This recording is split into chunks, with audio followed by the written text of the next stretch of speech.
E vërteta dhe aty ku ne duhet të ndalemi është të shikojmë se çka na erdhi nga ky udhëtim.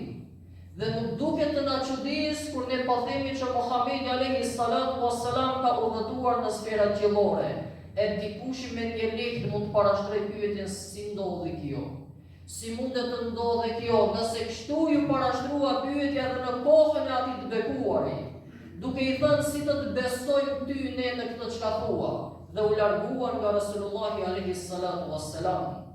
Mirë po vëllezërit e mi, një kompani e cila është e fuqishme dhe ndërton ndërtesa me dhjetra e qindra kate, nuk pyetet ajo kompani si e ka ndërtuar një garazh. Sepse nuk pyetet Allahu si e barti robin e tij kur ai me fuqinë e tij krijoi qiell dhe tokë dhe i përsosi ato. A qenka e vështirë për Allahu ta bartë robin e tij për ta udhëtuar në këtë qiell?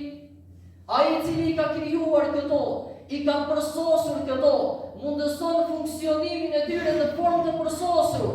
A qenka e vështirë për Zotin që ai ta bartë robin e tij në një pjesë të natës? Prandaj ajeti fillon me subhanalladhi asra.